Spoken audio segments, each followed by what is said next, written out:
Locked On Podcast Network presents Locked On Sports Today.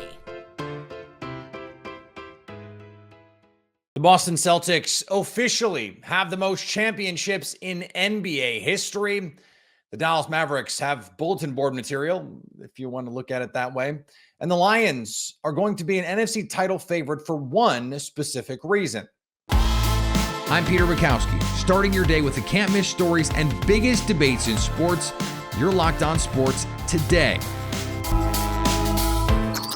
Searching all major sports. Found. Let's start with the biggest story. The Boston Celtics are going to start running out of room for banners at the TD Garden. A 106-88 closeout win. It is their 472nd, their 18th NBA championship, depending on when you start counting. And Celtics fans always want to start counting so they can get to 18.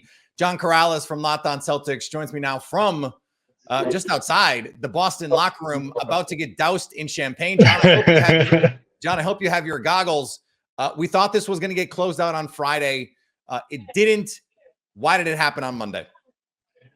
Because they played hard. They rebounded extraordinarily well. They shot the ball really, really well. And Dallas couldn't hit a thing. I mean, there was a stretch there in the third quarter where the Celtics, I didn't want to say that they were giving it away, but they missed a bunch of layups, and Dallas just couldn't do anything. They missed a real opportunity there. Not to, I don't know if they were going to win the game, but they could have made it close, but they never had a chance to. And the Celtics settled down, and they ended up closing it out. Lots of shot making finally for the Celtics, who hadn't been making many shots this series. Without getting too much into the legacy part of who this matters more for, all that stuff, it does seem like this is going to quiet a lot of the talk about, who's the one, all of the silly conversations we had to have over the last couple weeks, because they won the title. None of that stuff matters, at least for, 2-3 days. I mean, talking heads are going to talk, so it doesn't really matter. They're going to say what they want to say. Another talking head, yeah. That's right. But we're more rational than they are. But Jaylen Brown wins MVP, wins the conference finals MVP and the finals MVP. So I mean, a hell of a run for him. Jason Tatum was the guy who closed out this game. So I think the vote was probably close. I haven't seen what the vote is, but when you win a championship, all of that stuff gets wiped away. That's just how it goes. It all gets wiped away, and you can tell everybody to shut up because, you get a ring and they don't. And that's probably the thing that this sense of relief more than anything out there. Kristaps Porzingis ultimately did play in this one. In fact, played 16 minutes. The box score is not going to show the impact, but just his presence out there certainly did. And this title does not happen without Kristaps Porzingis and Drew Holiday. Why were they so key to take this team over the top? So in this game in particular, Porzingis pulled the bigs away from the rim, and all of a sudden the Celtics started getting to the rim, and Holiday was one of the guys who did that. And because it was a closeout game, Dallas had to respect what Porzingis could be as a threat. They didn't have the luxury of saying, well, let's just kind of see what he can do. They had to treat him as if he was a regular old Porzingis, and that was enough. He wasn't a dominant player, but he hit a couple of shots, and the impact of opening up the paint was huge, because that allowed, even though the Celtics missed a lot of layups, it allowed a lot at the rim, and Holiday was there to take advantage of a lot of that, especially early on to set the tone. As far as the season goes, they did those little things. They were able to kind of sacrifice and be that fourth or fifth guy. And sorry, I think we're being let into the locker room. And that was what made them. That's what made them such key players. They sacrificed and were willing to do the little dirty work while Tatum and Brown did the heavy lifting. And every once in a while, they got rewarded with big games. That was what this Celtics team was all year long. Guys sacrificing, and then other guys stepping up when a sacrifice is being made. Quickly, John, how does winning the title reframe all of the near misses over the last half decade where they get to the finals against the Warriors, can't get there. The Eastern Conference, they've been in the Eastern Conference finals seemingly every year of the Jason Tatum, Jaylen Brown era. It just seems to have a different lens now that we have to look at all that. Right. And look, this is a team, we don't want to look too far ahead. They're just about to pop champagne, so we don't want to miss this moment. But we can say that they're bringing the whole team back. And it's a rare opportunity to run it back with a championship team.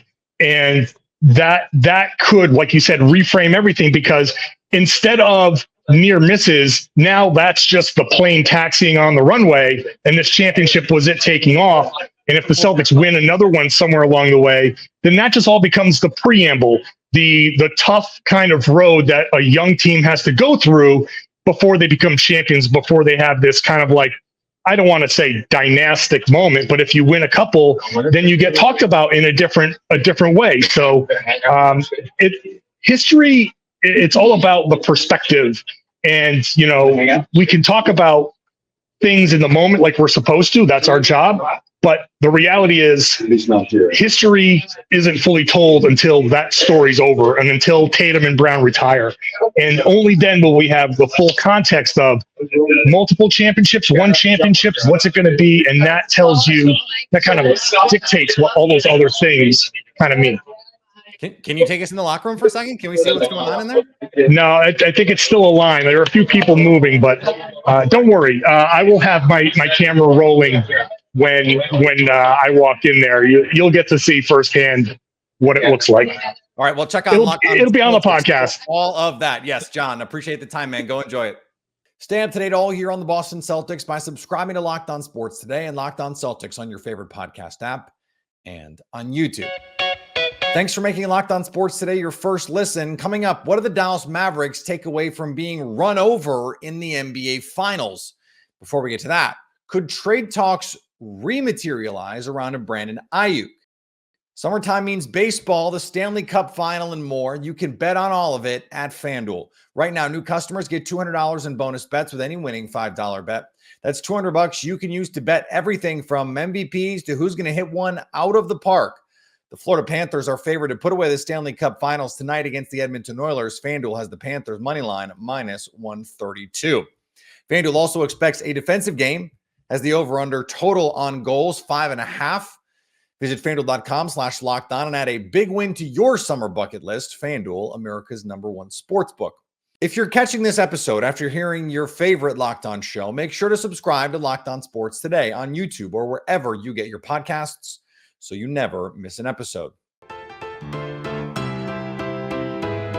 In a video released on TikTok where Brandon Ayuk is speaking with his former teammate Jaden Daniels, Ayuk says his team doesn't want him back. The San Francisco 49ers receiver and Washington Commanders rookie quarterback were collegiate teammates at Arizona State. In the video of the conversation that Ayuk posted, remember, Ayuk posted it, he tells Daniels, they said they don't want me back. Ayuk also captioned the post with, I'm laughing, but I'm crying for real. The latest reports on contract talks between the Niners and Ayuk's have the talks stalled. Will this accelerate those talks?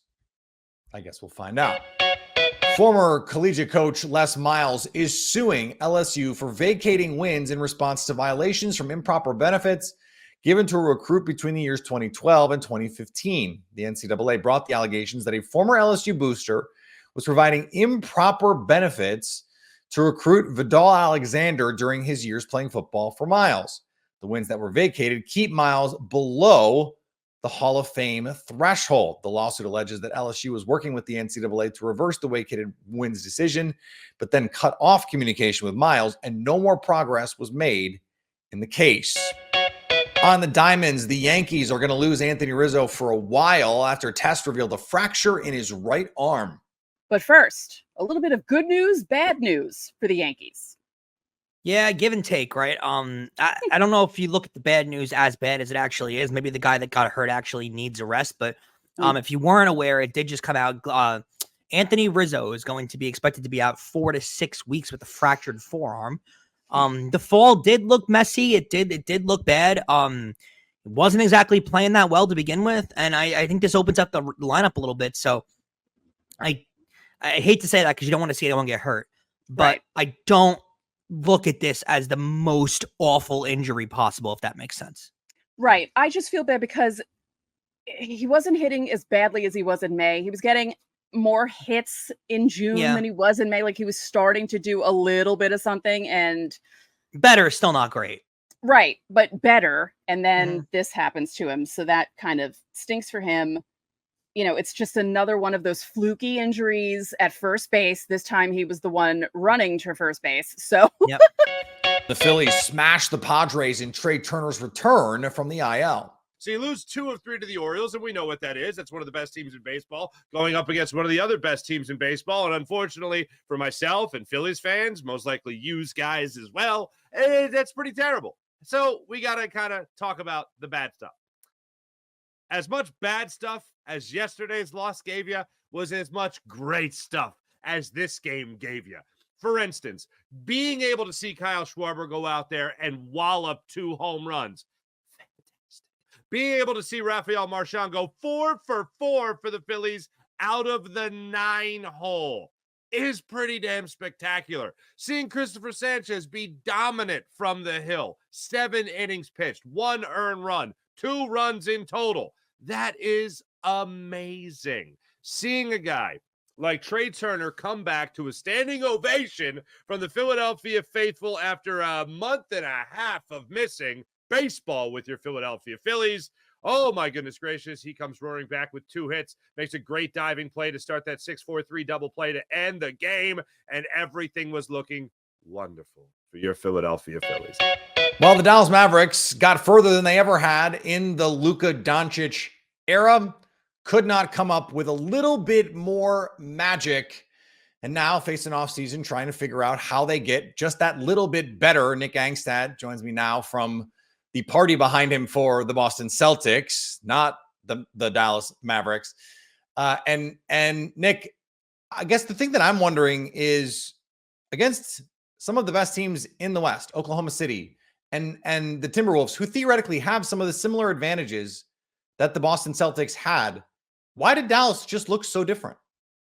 Ooh, I'm going to disagree with you on that. I think that the only team that came kind of close was the Thunder. And I think the big main advantage that the Celtics had that nobody else in the NBA had, and maybe nobody else in NBA history had, was a 5-out offense like that. A team that could just spread you out, a team that could make your defense second guess a whole bunch of things, and also an elite perimeter defense that I think made the Mavericks, especially in this Game 5, reconsider every time they dribbled the ball. Anytime they put the ball on the floor, they were like, should I be doing this? Should I be doing this? Should I?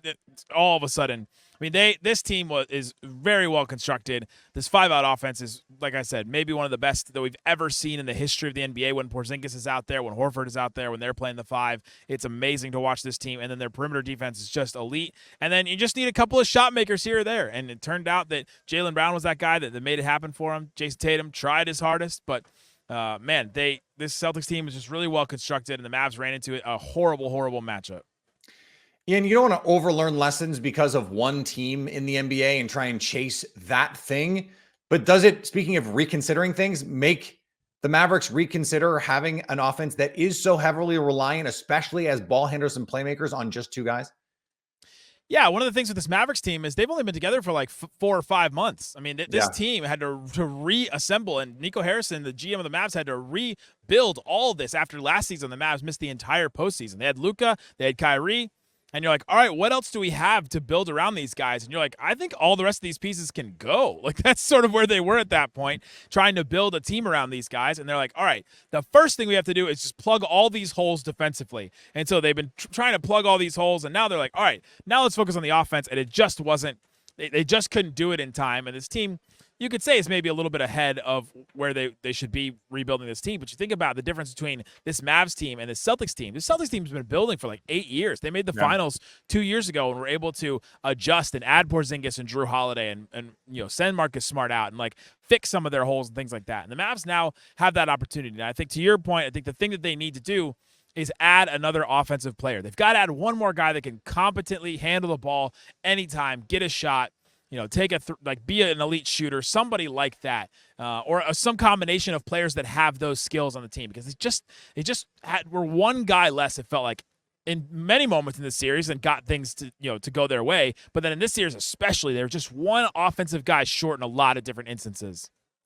How much do you want this to be about Luka Doncic? And I mean that from the perspective of, look, he was awesome this season, an MVP finalist. There were points in the playoffs where he looked like the best single offensive player in basketball. But in this game, in these games, he didn't look like that for what we can only assume are a slew of reasons.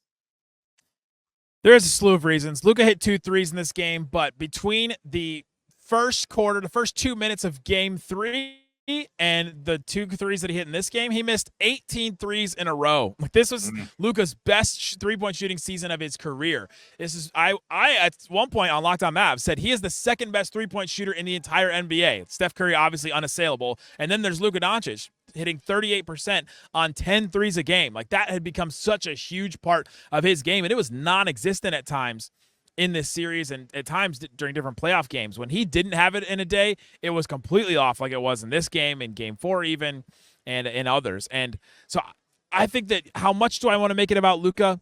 He got them here. There's no here if they didn't have Luka Doncic doing what he was doing. And I honestly want to look at it in the sense that it's incredible to see all that he's gone through, all the injections that he's gotten, all the injuries that he's been dealing with to get them to this point was absolutely incredible. And so I want to look at it more as like an incredible feat that he did, and he wasn't 100%, and you needed Luka to be 100% and Kyrie to be 100% physically and mentally in order to beat the Celtics team. They didn't get that from either of them, and they didn't beat the Celtics.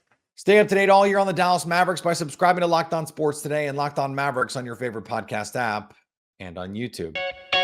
Coming up, the Lions will be at the forefront of the NFC for one crazy reason. The Lions were good last year. They had a good offense and a solid defense. They have a good coach and a decent quarterback. But the main reason that Locked On NFL scouting host Joe Marino and Kyle Crabb see the Lions at the front of the pack is in consensus with Detroit.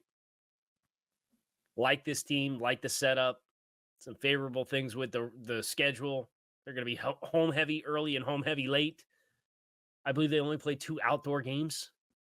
Oh, really? Isn't that a storyline? Is Jared Goff's only going to play 2 games outdoors all season long? We can do this at Arizona, at Dallas, at Minnesota. Green Bay's one of them.